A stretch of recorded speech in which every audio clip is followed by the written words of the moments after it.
Hi guys, it's me, King, and today I'm going to be talking about which patch updates from the Ultimate 8.0 patch actually matter. And by what I mean by actually matters is which characters are going to be useful in tournament. Number one, Falco. So, in my personal opinion, Falco originally was already an above average character. I believe that Falco is an above average character. Falco has received nothing but buffs since then. A lot of his moves have gotten better and more useful. In the past, Falco would be a lot about like the landing fair gimmick and then the up tilt combos, but now Falco has more usable moves.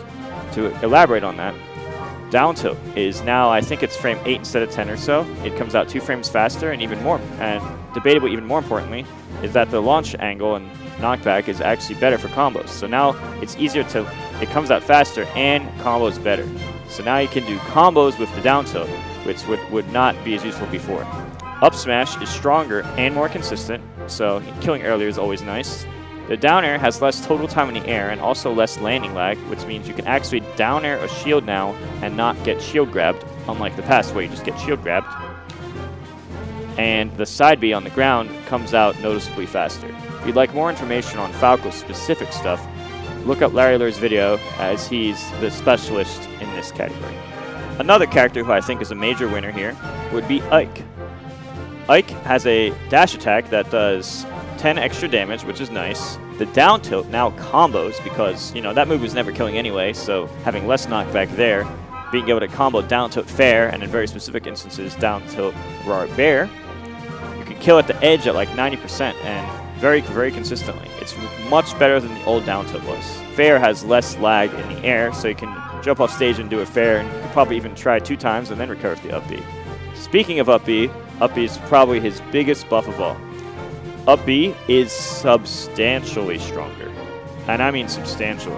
It's like more knockback, and the launch angle has been changed to hit kill at the side, which is usually how you're killing with it anyway. So you can do things like nair up B at the edge of the stage at like 80 and just kill somebody. It'll like obliterate them. Also, it comes out frame 5. I think the armor starts on 5 and hits on 15, but in the past it used to clank, and that wasn't good for Ike.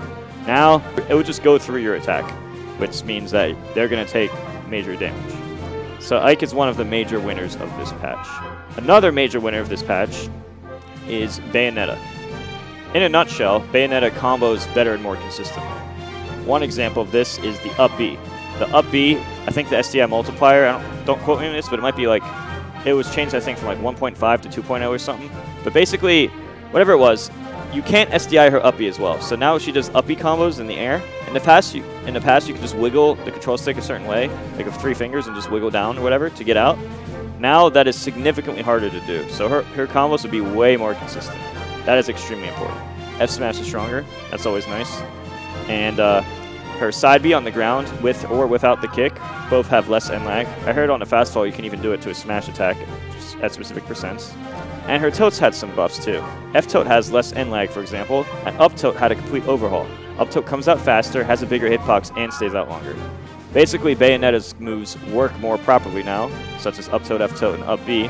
And with that consistency, she can actually play the game she wants to play more often. So those are some of the most 3 major winners of this patch, in my opinion. Captain Falcon is another winner of this patch. A lot of moves got slightly buffed, which, you know, that's nice. Like, okay, Falcon Kick kills a little earlier, up smash kills a little earlier and stuff. But the biggest change is his combo ability from side B and dash attack. Dash attack's the least important of the two, in the sense that you dash attack somebody and it has less end lag, so you have a bigger window to do an aerial, for example.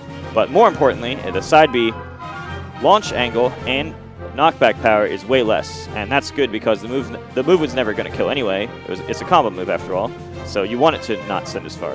Now you can do side B, and you can always follow up with an aerial. At very specific percents, you can even get a knee, and if you're not sure, you can always just go for an up air. Piranha Plant had a bunch of quality of life buffs. The forward air, up tilt, and down smash comes out faster than before. The up tilt launch angle is different. Now, it now sends straight above Plant for the combos. Not sure how useful that would be, but that's more quality of life buffs. Back air and up air are stronger, and the up air also has some invincibility on it, so if you wanted to chase someone in the air with Plant's up air, not only can you kill if it better than before, but if the invincibility, it might be able to save him before. I don't know when that would be better than using the neutral B spike, but, you know, quality of life buffs across the board, a little bit stronger, a little bit faster, and a bunch of different moves. That's always nice to have. Sheik is one of the characters who only have one particular change. However, that change is pretty important in my opinion. Her F smash used to be extremely inconsistent. People would pop out of her F smash very frequently, to the points that Sheik players were even not confident in knowing when to use it. Now the F smash is significantly more consistent, and Sheik was a character that even top players like Mr. R, Salem, and Void have all thought that Sheik is an above-average character. King Dedede actually had quite a few buffs, and in my personal opinion, I've always thought King Dedede was an underrated character. I do realize I'm pretty much alone in this opinion. 90% of people disagree with me, but I'm still going to speak my mind anyway, because that's my opinion. Looking at the amount of power increase on some of his moves, they're pretty significant. The up air power increase was actually, I think it's a 20 knockback growth increase, so that's going to kill like 10, 15 damage sooner than before, which is very, very nice because it already killed early and now it's even earlier. Forward air kills earlier than before. Up tilt kills earlier than before, and down tilt kills earlier than before. You have 4 moves that are now significantly stronger than before. That's always really nice. In addition, the neutral B has a bit more range and starts several frames faster than before. I think it was like 4 frames, I'm not sure. But the neutral B sucks up way faster. That can be useful against projectiles, and it can be useful just against attacking people or beating shields. So if the increased KO power across the board, not having to rely on landing the back air or landing a smash attack, King Dedede has 4 other ways of KOing sooner, as well as a neutral B that is significantly better than before. This could definitely help him, especially in the matchups that King Dedede is good at. This could help his viability a lot. Villager and Isabelle had quality of life buffs across the board. I'm going to say Villager is the viable one of the two. And I'm only saying this in the sense that these characters are 2 very similar characters. It's just that almost like 90% of people agree that Villager is the superior of the 2. And with that in mind, if you're good with one, you're probably can adapt and be good with the other. So I'll say Villager matters and Isabelle's doesn't as much. So I'm just going to talk about Villagers right now. The jab and up tilt work better. They're just more consistent. And the up tilt has some invincibility. The up smash is stronger, the downer is faster, the down B takes less time, and the axe is stronger. None of these changes are very significant, but in my personal opinion, I've always thought Villager was slightly underrated, and the existence of a Villager kind of invalidates the existence of Isabelle for the most part, since they're very similar. As I said, if you're good with one, you're probably not good with the other. So that's another thing I wanted to just mention. So Villager, probably like low mid-tier in the past, probably like a mid-tier now. Wii Fit Trainer had a lot of buffs. The down tilt hits at a way lower angle, which is good for edge guarding, putting them in a bad position, as well as KOing earlier. The up smash is a lot faster than it used to be. The down smash and forward air have less end lag. The fair also having less landing lag helps it be safe on a shield more than before, and it helps it combo into forward smash, which can be really nice. And the neutral B KOs at an earlier percentage. So Wii Fit Trainer was always a character that a lot of people thought, you know, the theoretical potential behind her, like she can power up really good in like a campy meta, and then she has all these really powerful damaging KOing combos. A lot of people have thought that Wii Fit Trainer was a kind of slept on character, and now getting even more buffs. I wouldn't be surprised to see Wii Fit Trainers just come out of nowhere in the future, make some upsets in future tournaments. Corrin is another character I thought was always a little bit underrated. Leo's always told me when Ultimate came out in late 2018, he thought Corrin was a little bit underrated. Since then, top tiers have been more nerfed and Corrin's been more buffed, so it's even closer than before. Some of Corrin's changes are the F smash tipper. It's easier to land the tipper, and it also does more damage. Forward air, back air, and up air are stronger. Sabi has less lag in the air, and also, when you latch it to the ground, the kick has more knockback, while if you choose to cancel it with the jump, that happens faster and earlier. So having all these changes to her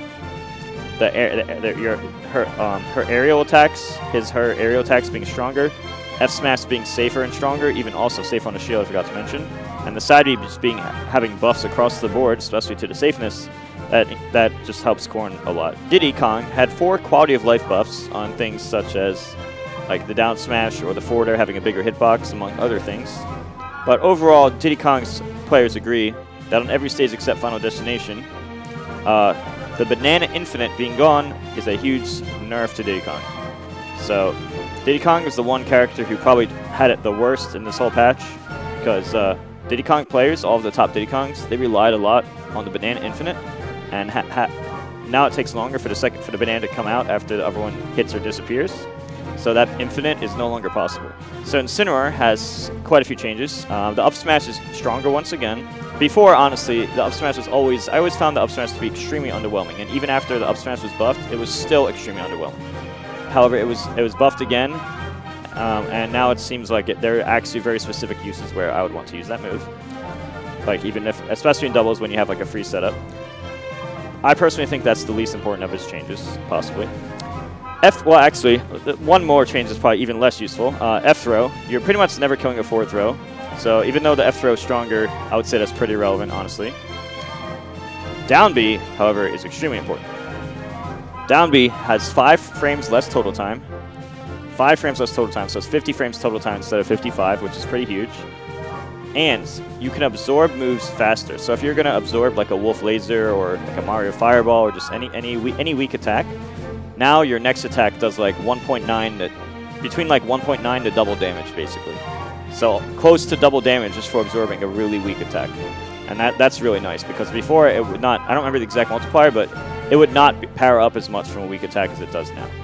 It still caps off at a 3 times for like the maximum power, but you get to that point quicker and easier, especially in important practical situations such as just absorbing a basic projectile and trying to land, attack them with like a forward air or any of your grab attacks. Then that's just really nice. It'll be useful for him in tournaments in the sense that he can absorb projectiles, so you can't just camp with projectiles all day. I mean, you can, but it's risky for you to do that because if he hits you once, you can do like 2 to 3 times, anywhere between 1.9 to 3 times damage very easily. But in doubles, when you get free power-ups anyway from your teammate, assuming you have good teamwork with your teammate, that situation will be more common and useful.